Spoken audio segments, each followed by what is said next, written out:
দেখো, এই অঞ্চলে তো শুধু তুমি আর আমি ইংরেজি জানি, আর তো কেউই জানে না। তাই এত কঠিন প্রশ্ন তোমাকে জিজ্ঞেস করে তোমাকে ঠকিয়ে দেবো, এটা আমার মনের ভিতর না। তাই আমি তোমাকে একটা সহজ সরল প্রশ্ন করবো, তুমি বেশ একে একে উত্তর দিবে যাতে দুই গ্রামের সবাই শুনতে পারে, ঠিক আছে? আচ্ছা, এবার কোয়েশ্চেন জিজ্ঞেস করবো। বলো তো, আই ডোন্ট নো এর মানে কি? আমি জানি না।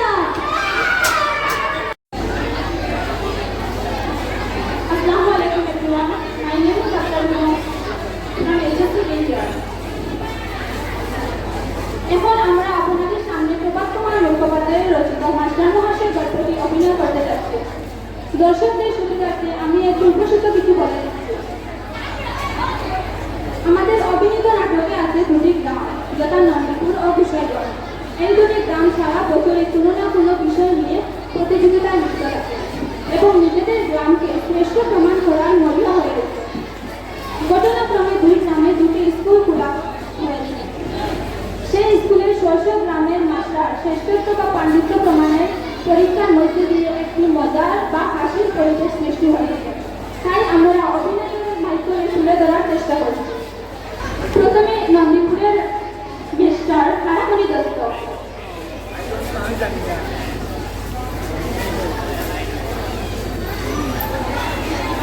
আর ওনারা হলেন নন্দীপুরের দুজন কর্মবধূ।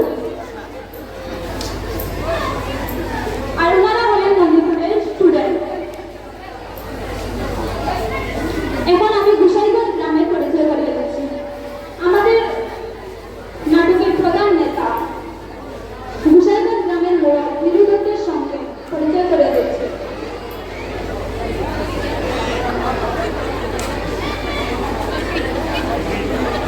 আর উনি হলেন ওনার স্ত্রী সবিতা। এবার গোসাইগঞ্জের রায়চরণের সাথে পরিচয় করিয়ে দিচ্ছি, যাকে নন্দীপুরের খবরাখবর রাখার জন্য নিযুক্ত করা হয়েছে। আর ওনারা হলেন ওনার স্বামী। আর আমি হলাম গোসাইগঞ্জের মেস্টার। ওরা দুজন হলেন গোসাইগ্রামের কর্মবধূ।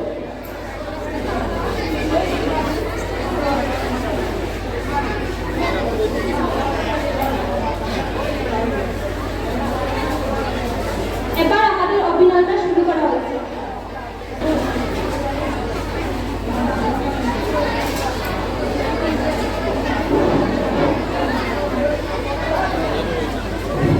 হায় হায়, এসব কি?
সব খবর নিয়েই এসেছে। বর্তমান থেকে টেনেছে বামুনের মেয়ে, হারামণি দত্ত, মায়েদের 15 টাকা, বাসা করা, সব খবর নিয়েই এসেছে।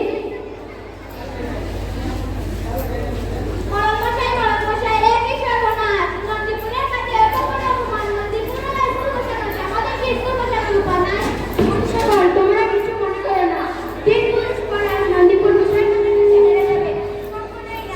প্রাণ থাকতে আমরাও স্কুল খুলবো, ওর থেকে ভালো স্কুল খুলবো আমরা।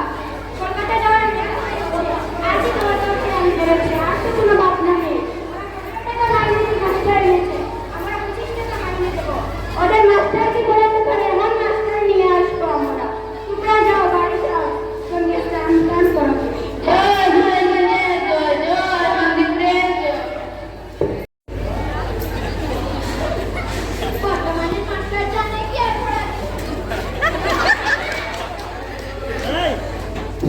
আমাদের মাস্টারের বাড়ি বর্তমানে কলকাতা, এখানেই তিনি তো কলকাতায় পড়াশোনা করেছে।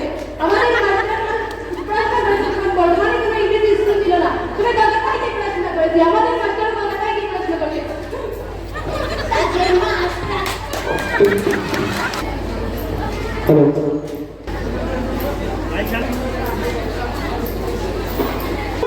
মাস্টার হয়েছে, তাকে জানতাম না, ওটা তো বড় বলবো। ছেলেবেলায় কলকাতা আমি এক ক্লাসে পড়তাম, যখন আমরা সেকেন্ড পড়ি সেই সময় স্কুল ছেড়েছে, তার ইংরেজি শিখাবো। তাই নাকি? বড় বাজারে মহাজন আলাদা কাজ করতো, মাইনে ছিল 7 টাকা।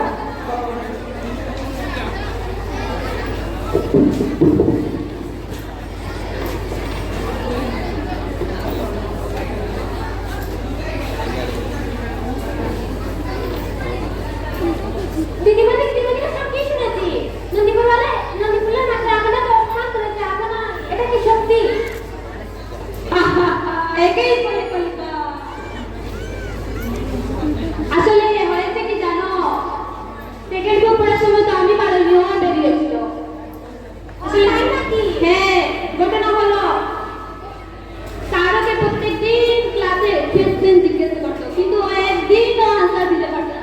সেজন্য স্যার একদিন বলেছে কি জানো, আমাকে দিয়ে ওর কান বলিয়েছে কান। সেজন্য সে অপমানে সে স্কুল ছেড়ে দিয়েছে, আর আমি পুরো লায়ক হয়ে বেরিয়েছি। তাই নাকি? উভয় মাস্টারের পরস্পরের প্রতি এই তীব্র অপমান প্রয়োগের ফলে উভয় গ্রামীণ শৈশব মাস্টারের অসাধারণ পণ্ডিত্য সম্বন্ধে সন্দেহান হইয়া উঠিল। অবশেষে স্থির হইল পুনঃ প্রকাশ্য সভায় দুজনের মধ্যে বিচার হয়, কে কাহাকে পরাস্ত করিতে পারে দেখা যাও। উভয় গ্রামের মাতব্বর ব্যক্তিগণ মিলিত হইয়া পরামর্শ করিলেন উভয় গ্রামের সীমারেখায় বিচার সভা বসিবে। কিন্তু উভয় গ্রামের লোকই ইংরেজিতে সম্পূর্ণ অনভিজ্ঞ, তাই একটি সরল বিচার সভা স্থির হল, যেখানে মাস্টারেরা পরস্পরকে একটি ইংরেজি কথার মানে জিজ্ঞাসা করিবে, অপরকে তার মনে বলিতে হবে। যদি উভয়ই বলিতে পারে তবে উভয়ই বিজয়ী, একজন অন্যকে ঠকাইতে পারলে তিনি জয়পাত্র হবেন। বিচারের দিন স্থির হল। এবার দুটি গ্রামের মধ্যে বিচার হবে।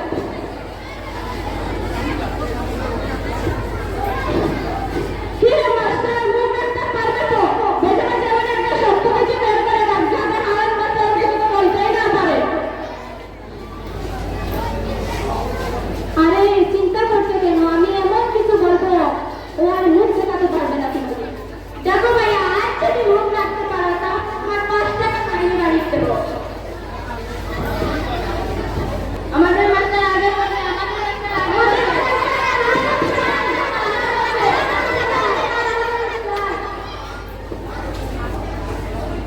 আমি এখন একটা চড়ি করবো, চড়িটা যাকে করবে সেই আগে কৃষ্ণ করবে। আমাদের মাস্টার নন্দীপুরের থেকে চড়িটা খুলেছে, তাই নন্দীপুর মালারাই আগে কৃষ্ণ করবে। আচ্ছা বলো দেখি, অর্থ কি? ছেড়ে গেছে উভয় শঙ্কর।